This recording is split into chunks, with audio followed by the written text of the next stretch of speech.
Hello. Hello there. My name is Michael Maharami, also known as Kamal al-Maharami. That's the difference between a white woman back in the 80s with a black man, blah blah blah and so on and so on. My dad named me Kamal Maharami. My mum said no, I don't want that name because she's English. Yeah, so he kept swapping it back and forth, back and forth. I think my dad slipped some money to the woman that does it, and it was left as that. But it confused me for a little while. Anyway, I'm going to continue. At the age of 3, I woke up and I was underneath a trolley and I was in Oman, Sultan of Oman, yeah, with my father. Technically, that's not kidnap. It's just the father trying to do the best for his kids. But I believe that kids that come into the world should have foundations, the same as a building. Otherwise, it's going to crumble or collapse. So I was over there for 3 years. First minute I'm told to learn English, then I'm told to learn Arabic. This is a beautiful, beautiful thing. And then when Maggie Thatcher was in power, they had no jurisdiction over there, and we got back here in 3 years. And then when you came back here, yeah, it just felt different, yeah, because I was used to eating like pure chicken, because it's right there, you know, water. And this is well before England caught up with the health things. Like the way we're eating over here now, the internet has made the world a very small place, I believe. Do you have any brothers and sisters? I have 6, yeah. There is Camelia, there's Joseph, there's myself, there's Mohammed, there's Asher and Aisha. Asher and Aisha and Mohammed, they're fully fledged Arabs.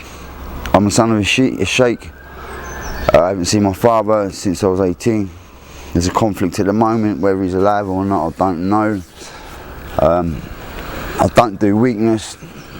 Yeah, there's no middle for me. It's either yes or no. Are you still in contact with your mum then? Yeah, I got in contact with her about a month ago, after 8 years.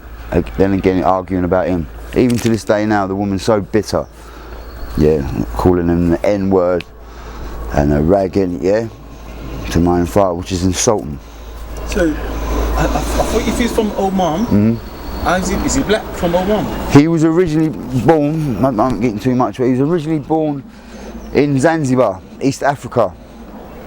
I don't know what happened, but in them days they moved out of there and he settled in Oman.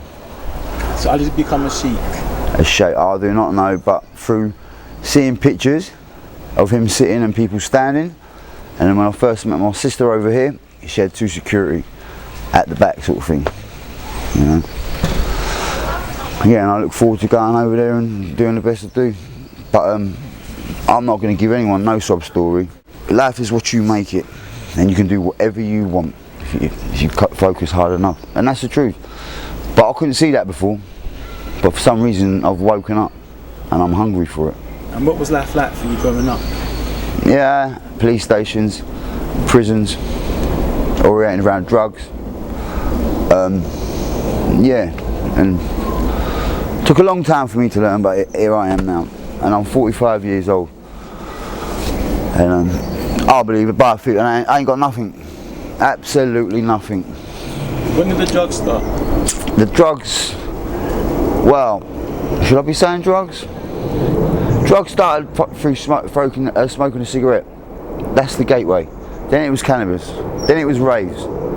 Yeah. And then the heroin and the crack come onto the scene. And I was a late starter. I don't give a monkey's. I'll say it how it is. I've done that and I've come back from that. And I put that down to an experience. So, never joke. What age did you start smoking? A cigarette I started smoking when I was about 10. Then I would lay down on the floor for half of the day. That's how polluted I felt.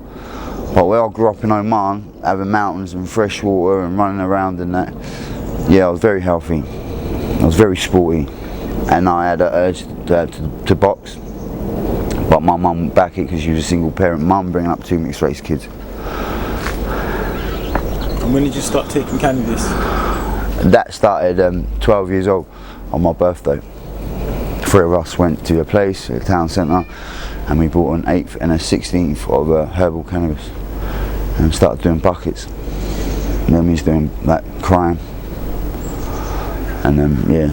But things are different now. There's a lot going on around us that people ain't seeing, and it's deep. It don't really interest me.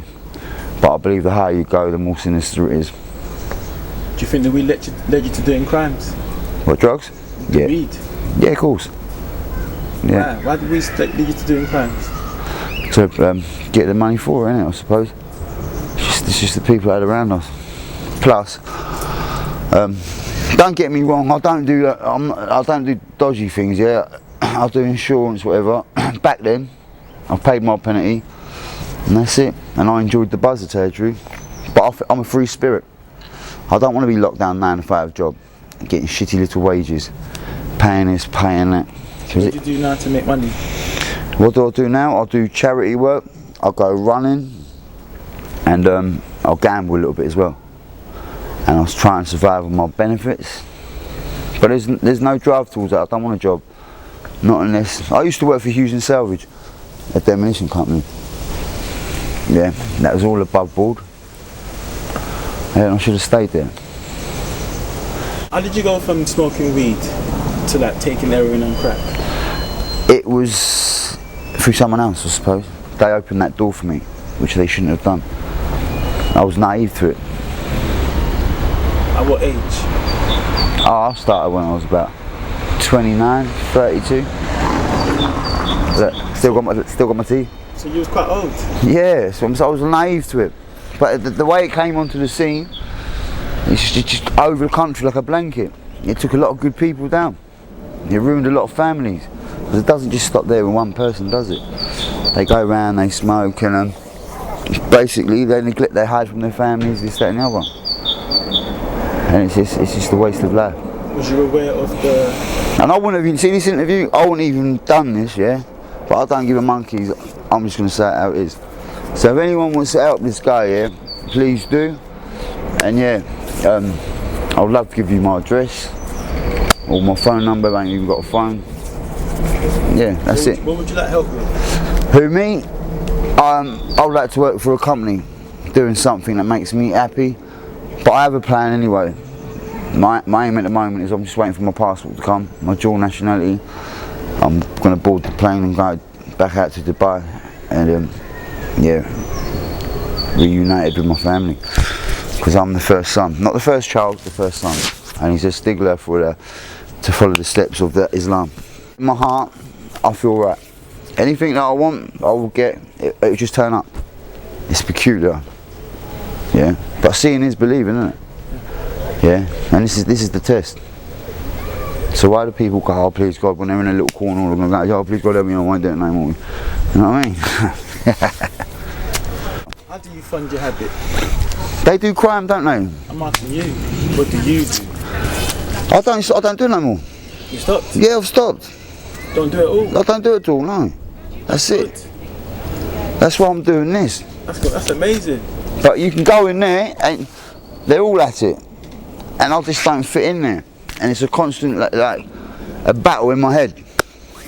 You know, and there's too much temptation there. But I've convinced in my mind I've convinced myself, no. And you know what, it was a waste of time. It's not worth it. How did you manage to get out of it? I just didn't want to do it. Like I said, it's either yes or no with me. It's not ifs and buts and methadone and it's in there. You can help someone so far, but they have to not want to do it. But I don't really listen. There's stories that they've lost their teeth, they're skinny, they don't eat, their hygiene levels down. I just didn't fit in with all that. So you woke up one morning, you just said... Yeah, it was February the 15th of this year. That was it. Proud of you, man. Well done.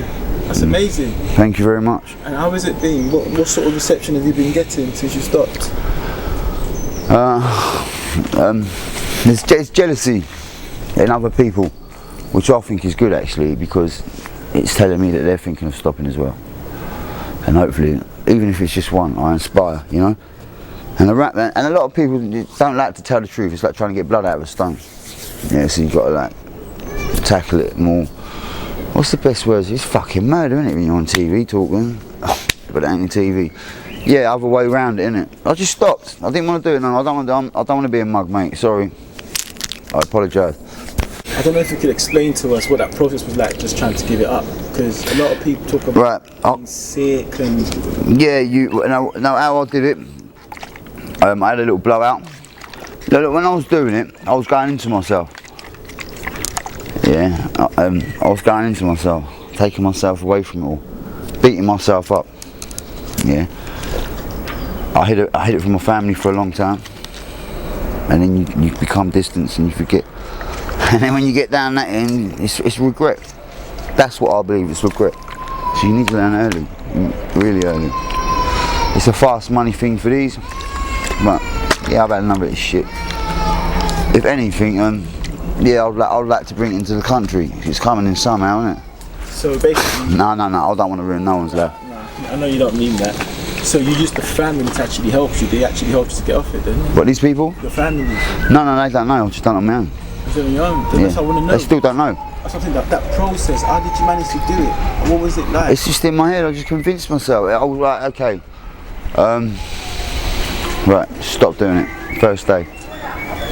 To the chemist. Subutex. Head down. Walking about. Yeah, you want to pack, mate? Yeah, you want to pack? No, I've got to go, blah. And it was like that for a little while.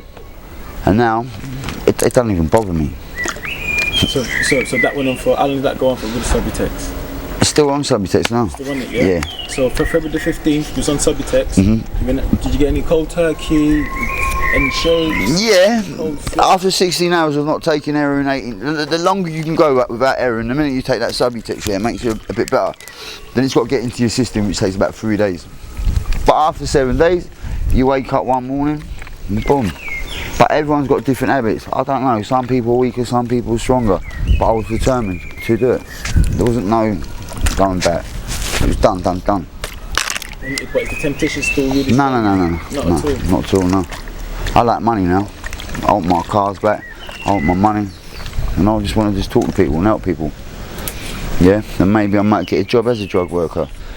Because it's experience that I've got. It's everywhere, man. I'm sure there's someone watching this video now and they'd probably definitely like to help you. What sort of help would you like them to give you? What do you want out of this? Because you're helping us to enlightening us and showing us what can be done. There's a lot of people out here who believe they can't give it up. So you could be an example to people, you know? So what can people do in order to kind of show, I don't know, not appreciation, but just to show that they're... Careful, madam. Yeah, thank you. Yeah, go on.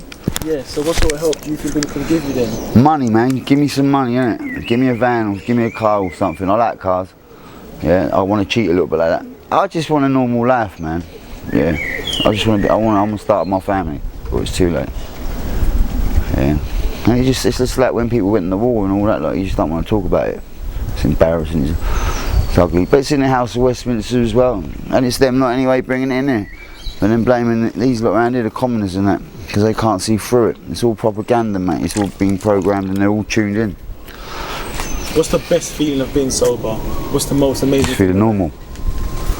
Yeah, and winning like at a race, or doing more chin-ups than someone.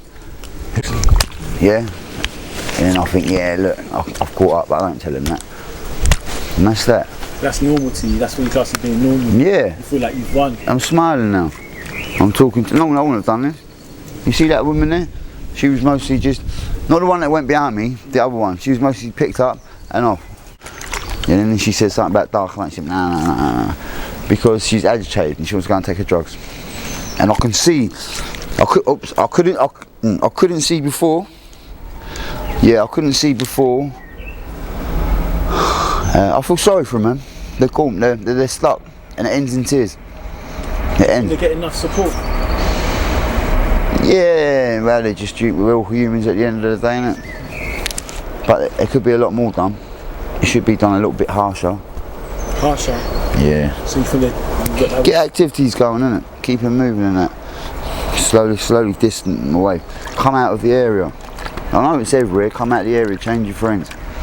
Yeah, and they don't give a shit about each other either. When one does, that's it. It's not like the normal people where they go to the funeral, they dress up, they make an effort. It's what, who's on? Yeah, who's on? Who's on? Yeah. And it's sad. Is there a lot of deaths that's happening on there? There was 2 last month. A lady called Bernie, she passed away. Hope you don't mind me saying that. It was a dear friend to me, and there was another lady called Lily. But it was all drug orientated. I believe they go so far with the drugs. They lose their teeth, they get scabs and that, and they just give up. And they want to die. With your own personal experience, is the government doing enough? What do you think can be done better in order to stop people from being in this situation? Stop the drugs, isn't it, really? Stop it getting in the country. How's it getting in the country? That's what I want to know. Close the borders down, yeah? And I ain't being racist or anything like that. But now we've got so many different criminals out here. We've got the Romanians, we've got the Albanians, and they're not even playing either. And I really should, yeah? They're getting like 250 kilos of each shipped in. That's costing them 3,500 from Peru or Colombia. There's donkey trails. And I know this and I've never done it. So there you go. Am I grassing up? No good, good. And for that kid that was in your situation when you was younger, someone introducing him to drugs and stuff, what would you like to say to that kid who's going through that same situation now? Stop doing it. It's not worth it at the end. It really isn't. And other people got addictive personalities. It's more scientific. I don't know what it is yet. I'm just stubborn like that, mate. And I like to prove it to people. I just want to show them it can be done. It can be done. What's the worst thing you ever had to do when you was on drugs? Like, what do you mean? To get the money. What, like that crime-wise? Yeah. Walking about, looking for something. But, yeah, it's not a nice thing to do, but there you go. So I've done shoplifting. Yeah, and I just take trolleys out. If I got caught, I start like saying, look, it's not even out the door, whatnot, and then I've got away with it loads of times. It's easy money, isn't it? Everyone likes easy money. So if I see you in 5 years' time, what do you think I'll be seeing? A bigger guy, maybe a Bentley, maybe an Arab lady standing, a couple of Arab ladies standing with me. You're in really good shape as well. But Thank you. Yeah. Yeah, what do you do? Chin ups, running, skipping, can't stop.